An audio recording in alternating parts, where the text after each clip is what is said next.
ଭାରତବର୍ଷର ସବୁ ରାଜ୍ୟରେ ଏବଂ ପୃଥିବୀର ଅନେକ ଦେଶରେ କିଟ୍ ତାର ସମ୍ପର୍କ ସ୍ଥାପନ କରିଛି। ଅନ୍ତର୍ଜାତୀୟ ସ୍ତରରେ ଯେଉଁ ସମ୍ପର୍କ ସ୍ଥାପନ ହୋଇଛି ସେଥିରେ ଆମେ ଦେଖୁଛୁ ଯେ ବାହାରୁ ବିଦେଶରୁ ଅନେକ ପିଲା ଆସି କିଟ୍ରେ ପାଠ ପଢ଼ୁଛନ୍ତି। ଆଉ ସେହି କ୍ରମରେ ନେପାଳରୁ ମଧ୍ୟ ଅନେକ ଛାତ୍ରଛାତ୍ରୀ କିଟ୍ରେ ପାଠ ପଢ଼ୁଛନ୍ତି। ଏହା ସମ୍ଭବ ହୋଇପାରିଛି ଓଡ଼ିଶାର ଜଣେ ବ୍ୟକ୍ତିଙ୍କ ପାଇଁ ଯିଏ ଅନ୍ତର୍ଜାତୀୟ ସ୍ତରର ଏକ ବିଶ୍ୱବିଦ୍ୟାଳୟ ସ୍ଥାପନ କରିଛନ୍ତି ଭୁବନେଶ୍ୱରରେ। କିନ୍ତୁ ଏହି ସବୁ କାରଣ ଯୋଗୁଁ ସେ ଆଜି ନିନ୍ଦିତ। ଲ୍ୟାଣ୍ଡ ସ୍କାମ୍ ତାଙ୍କ ବିରୁଦ୍ଧରେ ଆସିଛି। ତାଙ୍କ ବିରୁଦ୍ଧରେ ଆହୁରି ଅନେକ ଗୁରୁତର ଅଭିଯୋଗ ଆସିଛି। ଏହା ପଛରେ ତାଙ୍କର ରାଜନୈତିକ ଉଚ୍ଚ ଅଭିଳାଷ ବହୁ ଅଂଶରେ ଦାୟୀ ବୋଲି ଆମେ କହିପାରିବା। ଯଦି ସେ ରାଜନୀତିରେ ମିଶିବାର ଟେମ୍ପଟେସନକୁ ଇଚ୍ଛାକୁ ଟିକିଏ ରୋକିଦେଇ ପାରିଥାନ୍ତେ, ସ୍ଥିର ଭାବରେ ଚିନ୍ତା କରିଥାନ୍ତେ ଯେ ରାଜନୀତିରେ ଯୋଗ ଦେବାର କାରଣ କ'ଣ, ମୁଁ ଏଥିରୁ କ'ଣ ପାଇବି। କୌଣସି ବ୍ୟକ୍ତି ବା କୌଣସି ଦଳ ସବୁଦିନ ପାଇଁ ଶାସନରେ ରହିପାରିବ ନାହିଁ। ଏ ହେଉଛି ଗୋଟିଏ ଚିରନ୍ତନ ନିୟମ, ପରିବର୍ତ୍ତନ ସବୁବେଳେ ଆସୁଥାଏ।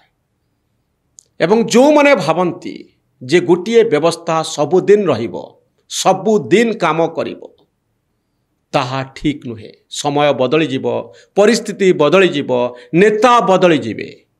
ଆଉ ବଦଳି ଯାଇଥିବା ସମୟରେ ଆପଣ କ'ଣ କରିବେ? କିଟ୍ ତ ସେତେବେଳେ ଥିଲା, ଆଜି ଅଛି, ଆଉ ଭବିଷ୍ୟତରେ ରହିବ। ଆ ଭିତରେ ନେତା ବଦଳିଯିବେ, ଆ ଭିତରେ ଦଳ ବଦଳିଯିବେ, ଆ ଭିତରେ ଶାସକ ବଦଳିଯିବେ, କିନ୍ତୁ ଗୋଟିଏ ଅନୁଷ୍ଠାନ ବହୁ ଦିନ ଧରି ରହିବ, ବହୁ ବର୍ଷ ଧରି ରହିବ। ଆପଣ ଯଦି ରାଜନୈତିକ ସମ୍ପର୍କ ସ୍ଥାପନ କରିବେ, ନେତାଙ୍କ ସହିତ ହାତ ମିଳେଇବେ, ଯେଉଁମାନେ ବିରୋଧୀ ପକ୍ଷ ଅଛନ୍ତି ସେମାନେ ଆପଣଙ୍କୁ ବିରୋଧ କରିବେ। ଏହା ଏକ ସ୍ୱାଭାବିକ କଥା, ଏହା ଏକ ସାଧାରଣ ନିୟମ। ଆପଣ ଯଦି ଜଣକ ସହିତ ମିଶିବେ ତାହେଲେ ପ୍ରତିପକ୍ଷ ଭାବରେ ଅନ୍ୟ କିଛି ଲୋକଙ୍କୁ ଆପଣଙ୍କୁ ସାମ୍ନା କରିବା ପାଇଁ ପଡ଼ିବ। ବର୍ତ୍ତମାନ ଅଚ୍ୟୁତ ସାମନ୍ତଙ୍କୁ କେହି ସେହି ଦୃଷ୍ଟିକୋଣରୁ ସହଜରେ ଗ୍ରହଣ କରିପାରୁନାହାନ୍ତି ଯେ ଇଏ ବିଜୁ ଜନତା ଦଳ ସାଙ୍ଗରେ ଥିଲେ ତାଙ୍କର ଆଜିର ଦିନରେ ପାଣ୍ଡିଆନଙ୍କ ସହିତ, ନବୀନ ବାବୁଙ୍କ ସହିତ କ'ଣ ସମ୍ପର୍କ ଅଛି ଆମେ ଜାଣିନୁ। ସବୁ କିଛି ସନ୍ଦେହ ଭିତରେ ରହୁଛି। ତେଣୁ ଆଗକୁ ଏ ଘଟଣା କେଉଁ ଢଙ୍ଗରେ ଆସିବ, କ'ଣ ରହିବ ଅଚ୍ୟୁତ ସାମନ୍ତ ଏବଂ କିଟ୍ର ଭବିଷ୍ୟତ, ଏହା ହେଉଛି ସବୁଠାରୁ ଗୁରୁତ୍ୱପୂର୍ଣ୍ଣ ପ୍ରଶ୍ନ। ଆମେ ଆଶା କରିବା ଓଡ଼ିଶା ଆଗକୁ ଯିବ। ଏମିତିରେ ଓଡ଼ିଶାରେ ବହୁତ ଭଲ ଶିକ୍ଷାନୁଷ୍ଠାନ ଗୋଟିଏ ବା ଦୁଇଟିକୁ ଛାଡ଼ିଦେଲେ ଅନ୍ୟ ଶିକ୍ଷାନୁଷ୍ଠାନ ଏଭଳି ଅନ୍ତର୍ଜାତୀୟ ସ୍ତରର ହୋଇପାରି ନାହିଁ। ଗୋଟିଏ ପଟରେ ଆମେ କିଟ୍କୁ ଦେଖୁଛୁ, ଆଉ ଗୋଟିଏ ପଟରେ ଆମେ ଶିକ୍ଷା ଓ ଅନୁସନ୍ଧାନ ୟୁନିଭର୍ସିଟିକୁ ଦେଖୁଛୁ। ଆପଣ ଦେଖିବେ ଏ ଦୁଇଟି ଅନୁଷ୍ଠାନ ଓଡ଼ିଶା, କେବଳ ଓଡ଼ିଶାରେ ନୁହେଁ ସାରା ପୃଥିବୀରେ, ଭାରତବର୍ଷରେ ନାଁ କରିଛନ୍ତି। କିନ୍ତୁ ଦୁଇଟି ଯାକ ଅନୁଷ୍ଠାନର ଚିନ୍ତାଧାରା ଭିନ୍ନ। ଶିକ୍ଷା ଆଉ ଅନୁସନ୍ଧାନ ୟୁନିଭର୍ସିଟିର ପ୍ରତିଷ୍ଠାତା ରାଜନୀତି ପ୍ରତି କୌଣସି ଆଗ୍ରହ ଦେଖାଇ ନାହାନ୍ତି ଏବଂ ସବୁ ପକ୍ଷର ସମର୍ଥନ ବୋଧହୁଏ ତାଙ୍କ ସହିତ ରହିଛି, କାରଣ ସେ ରାଜନୀତିକୁ ପସନ୍ଦ କରୁନାହାନ୍ତି।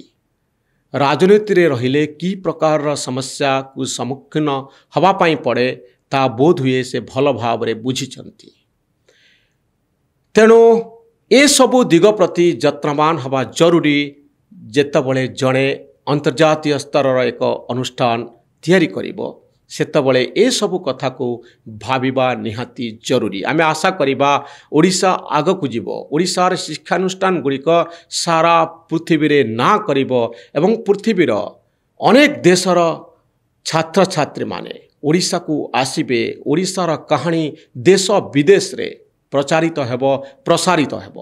ଏହାଦ୍ୱାରା କେବଳ ଯିଏ ୟୁନିଭର୍ସିଟିକୁ ପ୍ରତିଷ୍ଠା କରିଛନ୍ତି ତାଙ୍କର ସୁନାମ ହେବ ତାହା ନୁହେଁ, ସାରା ଓଡ଼ିଶାର ସୁନାମ ସାରା ପୃଥିବୀରେ ବ୍ୟାପିବ। ଜଣେ ସଚ୍ଚା ଓଡ଼ିଆ ଭାବରେ ମୁଁ ଏଇଆ ଆଶା କରେ। ଏ ଭିଡ଼ିଓଟି କେମିତି ଲାଗିଲା ଆପଣ ମତାମତ ରଖିବେ ଏବଂ ଆମ ଚ୍ୟାନେଲ ନ୍ୟୁଜ୍ ରୁମ୍କୁ ସବସ୍କ୍ରାଇବ୍ କରିବେ। ଧନ୍ୟବାଦ, ନମସ୍କାର।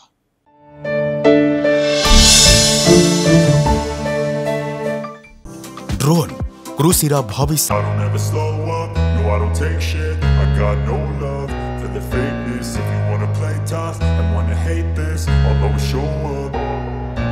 I don't ever slow up, no I don't take shit. I got no love for the fakeness. If you wanna play tough and wanna hate this,